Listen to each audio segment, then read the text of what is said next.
Many things are necessary for a good community. A good community means that the most people possible are safe and happy. This includes not only guidelines for everyday life, but there must also be a government to maintain order, and the government must also have guidelines. These guidelines are found family to support people and help with mental health, education. Education must be able to support everyone and support anyone's career path. The government must support everybody's fundamental rights, and the community must focus on equity and ensure that everyone is treated with kindness and respect. A found family is one of the most important parts of any person's life and helps to ensure a good life. A found family is the group of people that you surround yourself with. They can be comprised partly of your biological family, but they don't have to be. A common phrase today is blood is thicker than water. This seems to mean that blood family is what's most important, but the original saying is, the blood of the covenant is thicker than the water of the womb.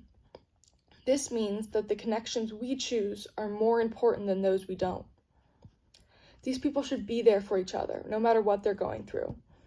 They should be able to not only support you, but also give you tough love when it is needed. Human connection is the centerpiece of human life. For Rousseau, the nature of man is not an observable phenomenon. Instead, it is something that lies hidden beneath layers of characteristics acquired through our social lives. Human nature is to socialize. Social isolation is a large issue in many communities. Social isolation is when one person does not have enough human connections. This can lead to both physical and mental health effects, including sleepiness and reduced immune system functions. During the Holocaust, as a way to further break spirits, the concentration camps would turn people against each other and force them to separate and isolate from those they used to be close with. Listen to me, kid. Don't forget that you are in a concentration camp. In this place, it is every man for himself, and you cannot think of others, not even your father. In this place, there is no such thing as father, brother, friend. Each of us lives and dies alone. Social isolation also harms the community because certain groups are at higher risk. The report highlights loneliness amongst vulnerable older adults, including immigrants, lesbian, gay, bisexual, and transgender populations, minorities, and victims of elder abuse. Another group that is at very high risk for social isolation is the deaf community. Most people primarily communicate through speech. Because of this, the deaf community is largely left out of day-to-day connections, as very few people take the time to learn sign language. Social isolation is a huge problem that can affect anyone. Found family is the best way to combat social isolation. Although blood families can be extremely helpful for some people, other families can turn their back on people for who they are. For example, many members of the LGBTQIA+ community feel more comfortable around their chosen family members than blood-related ones, though they can be one and the same. Social support may provide a resource for coping that dulls the detrimental impact of stressors on well-being, and support may also promote well-being through increased self-esteem. Found family gives people a place to go when the world turns their back on them.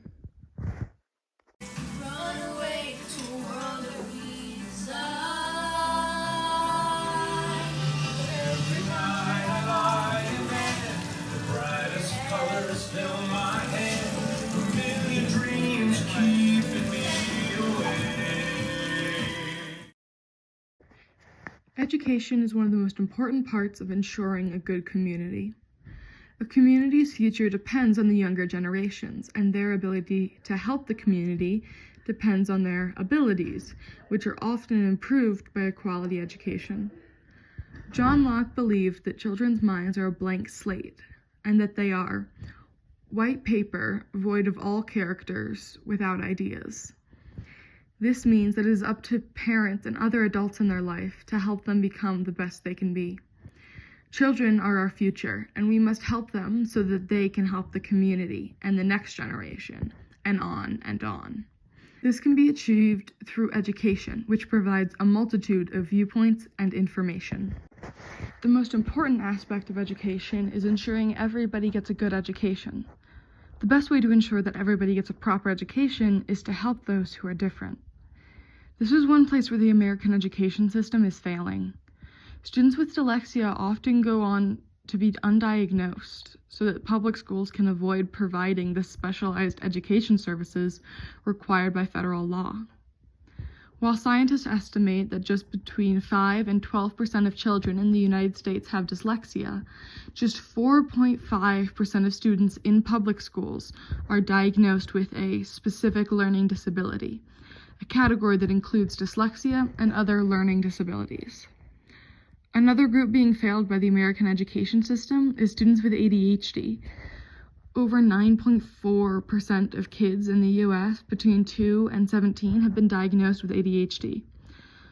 Most kids are on prescribed medications such as Adderall. Today's schools insist that we prescribe our kids drugs to rid them of their hyperfocus. This, however, is not a solution. Only the outer symptoms are covered by simply medicating students. But kids need to learn how to work with their differences, not against them. Gates Jansen is a 22-year-old college student who struggles with ADHD. Here are his thoughts on the matter of prescribing medication to kids with ADHD. Meds are unhelpful in the long term. They are a good short-term solution. However, we should not be putting kids on Adderall from an early age. Some schools, however, are doing very well in dealing with ADHD. One such school is Westtown, which is located in Westchester, PA. Westtown ensures that students get the help they need by informing teachers of learning difficulties and obstacles. Even though Westtown was a private school and was not required to help students with ADHD, the school still gave the recommended extra time. Another part of education that is extremely important is preparing kids for the future and for specific jobs. Many schools do not allow students to specialize until college, and for some who have no clue what they want to do, that's fine, but there are some students who know exactly what they want to do with their future. In Denmark, students take a test after primary school to decide on how to further their education. Academically inclined students go to the gymnasium, where they can focus on language, math, science, etc. Practically oriented students go to trade schools, where they can learn skills such as metalworking or engineering, or go to a business school and learn skills such as accounting. Some students choose to put off the decision for a year when they do something like a gap year. They can focus on specific interests such as theater or sports, but they still have academic requirements. Some students do not plan to go into jobs requiring high math skills. Some want to be artists. This idea follows Kant's categorical imperative. Canst thou also will that thy maxim should be a universal law? He means, can this be applied on a universal level to everyone? And the answer is yes, this should be applied everywhere. This system is the best out there for both students and the community. Schools must stop focusing on scores and AP classes and focus more on where the students need to succeed. High school education is about more than just going to college. It's about preparing students for the real world. High schools need to prepare students for more than college admissions. This will lead students to getting more experience in their areas of interest earlier in life, and they will be more adept, which will help the community in the long run. Equity is the building block of a strong community. For a community to thrive, every person must feel accepted, regardless of background, race, gender, or sexual orientation. This concept can be seen in the Declaration of Independence. Those not truly followed through with, as African Americans and women did not get equal rights in the eyes of the law until much later. The sentiment still stands: all people should have a right to life, liberty, and the pursuit of happiness. If everyone is not given an equal chance to succeed, then only a portion of the community is putting forth 100%, and the community itself is not functioning at full capacity.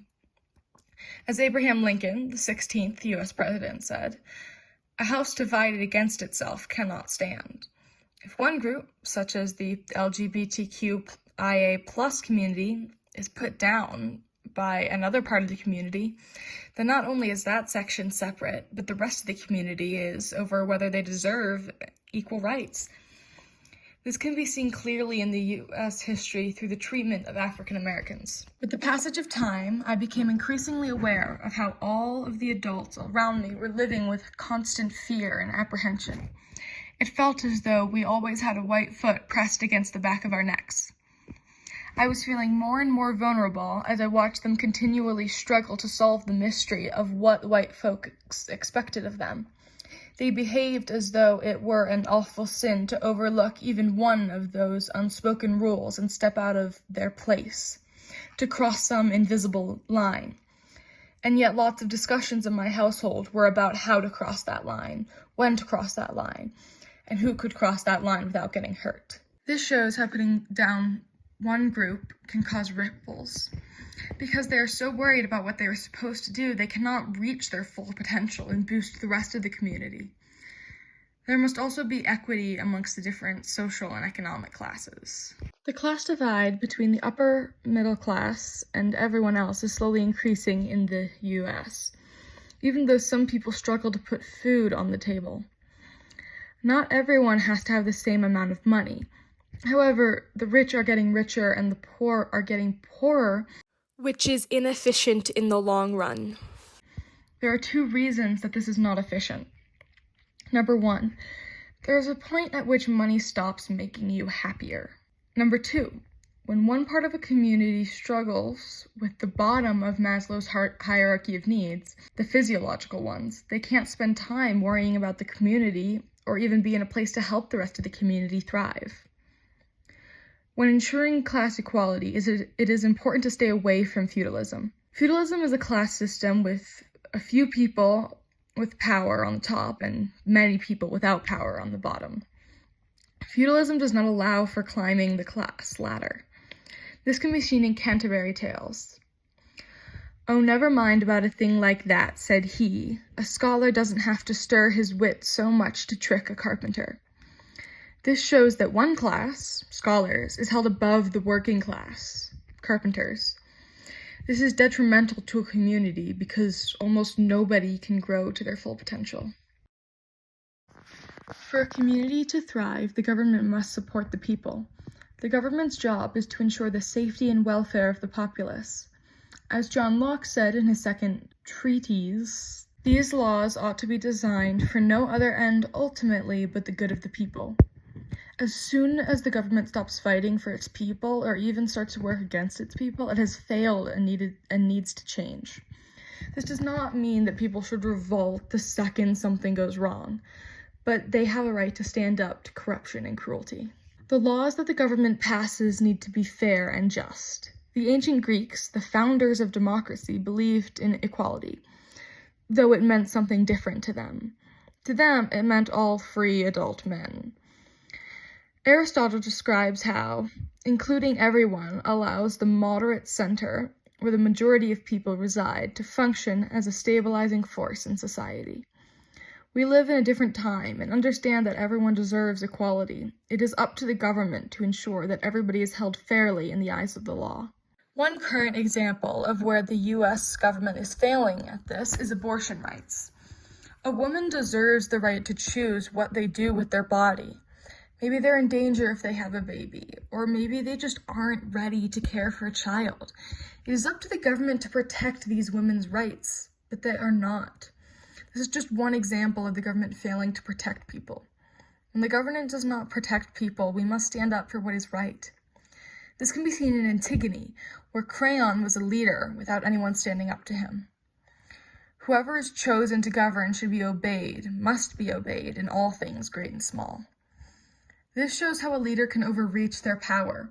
Antigone stood up, but was all alone, and nothing changed until the people supported her. If the government knows they have to work for the people or risk rebellion, they will support the people. One of the best ways to ensure that the government is fair is through a multi-party system. While a multi-party system is not perfect and can lead to infighting, It is the best option to check the power of the government. Ideally, a multi-party system is comprised of two or more parties of differing ideals that can compromise and find what is best for the people. For example, Denmark has 2 to 3 major parties with several smaller parties that support the larger ones during elections. No party has won an outright majority since 1903. Most have been partnerships between 2 or more parties. This works really well for Denmark and keeps them very low on the corruption scale. However, this can also backfire, and politics can become extremely polarized instead of finding a middle ground, such as what is happening currently in America. It is necessary to ensure that the parties compromise instead of fighting. These aspects of found family, education, equity, and government are the best ways to ensure a good community. Communities are people, so it is important to make sure those people are okay. Found family is the best way to make sure that people's mental health is okay and good. Education is the best way to make sure that those people have the skills to further the community. A community of people need to be able to work together and get along, and that's where equity comes into play. And the government is needed to maintain order and give the community the support that it needs. All of these work together to create a sustainable community. Over the summer, I will practice each of these aspects. It is important to talk about these aspects and follow through with them. I will do this by following them in my own life and encouraging the people in my life to also do so over the summer. This summer, I will go to Europe, Fishers Island, and Michigan. I will learn ASL and most likely return to my dojo. To stick to the found family aspect, I will spend time with my support group. When I go to Europe, I will be spending the first week in Greece with my best friend and her family. When I spend time with these people, I can relax and take a mental health break. I can also help my friend by ensuring that she can take a mental health break as well. I will ensure that I am observing the educational aspect by learning ASL. I have dyslexia, which makes learning other languages even harder, so I will take ASL as an alternative to continue furthering my education. This will help me with the educational aspect because I am both doing what is needed to support my differences and learning specifically what I am interested in for the future. Finally, I will write my local government about current issues to adhere to government and equity aspects. There are many examples of laws that don't protect everyone, such as abortion laws. I will do what I can to make a difference by speaking up. I will also fight against the political polarization of our country by not judging people based solely on their political party.